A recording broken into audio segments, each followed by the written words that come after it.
Good morning, everybody. AmpRepairGuy.com, 203-892-4119. Please like, share, and subscribe. I'd really appreciate it. I'll be back on that multi-band amp probably within a month or two. I've just been so busy on repair work. And yeah, I'm going to go over everything I have to do on this thing. And I'm going to get to work, and then I'll show everything after when it's completed. This thing needs a lot of work also. This one has a soft start board also. Someone did a really poor job installing this one, even worse than the other one. So this thing needs a lot of work. I'm going to put proper parasitic suppressors in. I don't like these because they can end up being really close to the top lid, and you're increasing the surface area of the anode in parallel with the shield here. That's a big no-no. You don't want to do that. So I'll wind up new ones. Someone added a fuse. I'm taking that out. They put the glitch resistor over here. That's all coming out. I'll put the proper choke right there. Looks like someone tried to unsolder the coil. I'm going to have to redo that. So they did the 10-meter mod, so it looks like they took the entire coil out. So I'm going to have to fix that up because it's all bent up real weird. I might just replace the entire coil out of a parts unit because this thing really looks messed up. So the air variable capacitors for the output network look okay. Has the stock filter caps, and you do not need to change these. You know, if they work, leave them alone. They used high quality caps. You know, if one of these resistors were to fail, then the voltage will end up being unequal, you know, across the cap that the resistor was in parallel with. So, you know, no need to mess with these. Anyway, so I'll go ahead and flip it over and I'll show you the bottom. Be right back. Okay, so here's the bottom. Someone put a resistor in place of where the choke was originally. One over here and one over here. That's all coming out anyway, because I'll be grounding the grids with strap. I'll do the self-bias modification over here. I'm going to take the soft keyboard out. I've seen where that's failed. I'll tell the customer he needs to use an ARB box. I've seen where that's shorted and then it could damage the winding on the filament transformer. I'm going to take that fuse out. That's not needed. I've seen where people have added fuses and didn't pop in time and still took out the filament transformer. So we'll be putting that back to stock. Put the proper caps in for the 10-meter modification. Needs a new band switch. It's kind of hard to see, but that contact is fried over here on the band switch. One of the adds padding capacitance on the plate tune capacitor for the output network on the lower band. So you can see the wire coming down here, and they tied it together, so that'll all come out. Bad idea, don't do that. Okay, so I'll take all this wiring out, I'll re-zip tie everything, make it nice and clean. So take this out, so you can see where you soldered, butchered all this up. So I'm going to undo all of that, redo everything, and make it nice. Okay? So a lot of work, and I'll show you everything when it's all done. So stay tuned. I was finishing up the top here, and I tried to save this coil. Whoever did the 10-meter mod did a really bad job. It looks like they squished the turns. They're all misaligned. I tried to get it back in whack, but I have other ones here out of 2-parts amps, so I'm just going to swap the whole coil. Look, they didn't. This is supposed to be soldered, and it's not. It's moving around.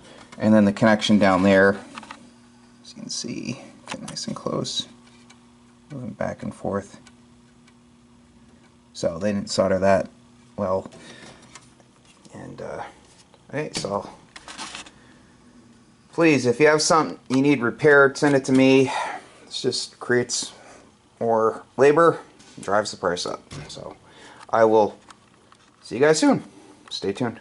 Okay, so I had to remove this side piece to get at a screw underneath here. It's like an RF shield. I took both coils out. Someone really did a number, so I have a replacement one. This is the very first time I've had to take the coils out. Another first for this week. And I've worked on over 700 of these amplifiers. So as you can see, they did not secure this side. See how it's just moving around on the stud? It's a big no-no. You do not want an open there. So have the new band switch all configured right here. Brand new one from Multitech. Make an awesome product. Connections are disconnected on this one, so I'm going to pull it out. I'm going to put the coils in first and then put the switch in. So, we'll be back. See you soon. Okay, so I'm back with the completed Tl922a. I'm going to do a video of it working on 40 meters. That's the band the customer wanted to see it working on. This thing needed so much work, I wanted to show you all that it actually works. So when I'm done with this video, I'll shut it off, let it cool off, and I will pull the covers off and show you what I did to the inside and on the top and the bottom. Okay, so got the radio on. I'll show the frequency after. Go ahead and key the amplifier. Audio hello, audio hello, hello, hello. 2500 watt slug. Audio hello, hello, hello, hello. About 13, about 1250 right there, a little over 1250. I'll show you the RF meter working.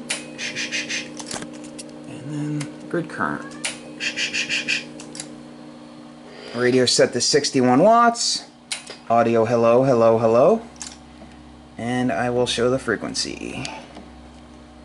So, okay, so I'm going to shut it off and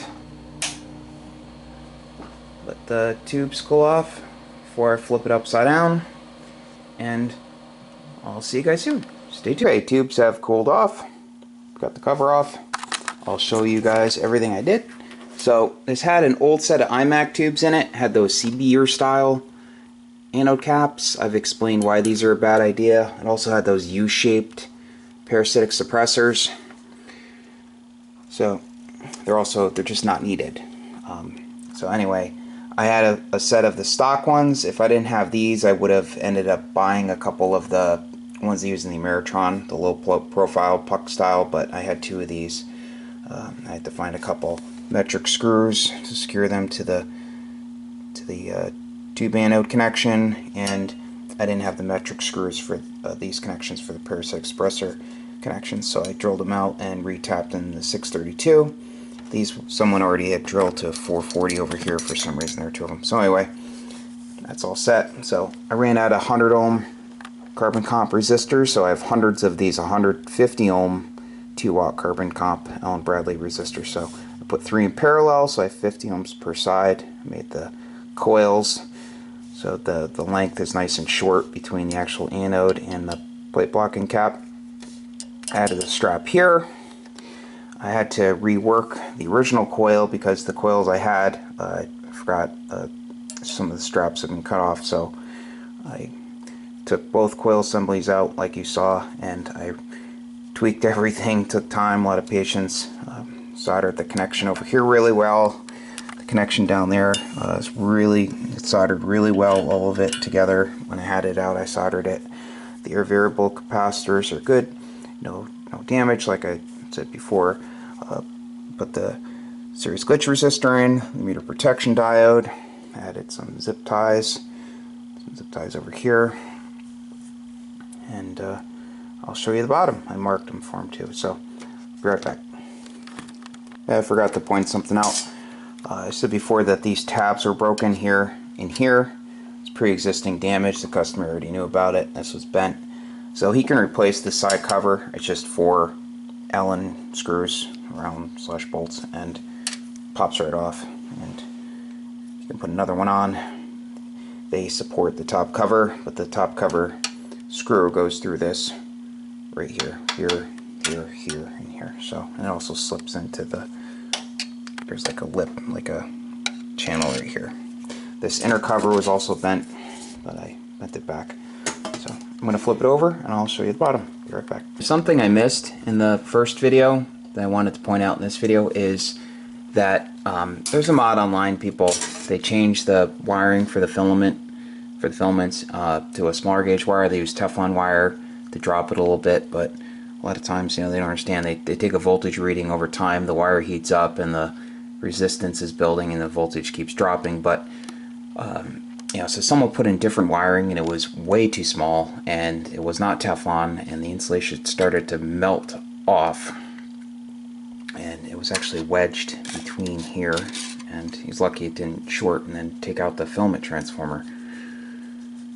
So I had some wiring from another amplifier, and I tested the voltages within tolerance, so everything's all done, right, nice and clean. Zip tied everything. Changed the Zener diode for the biasing. It was shorted. You always want to change the thermal grease, and I did that. Changed the capacitor down here. Got rid of that fuse. Did the bias modification. So now it has self-bias instead of forced bias, so if you ever has a grid to filament short, you won't take out the winding on the filament transformer. Also took out that fuse in the RF compartment, and I put the choke back in there. I mean, just this thing had all sorts of stuff done to it. Also took out the soft start and redid all the wiring.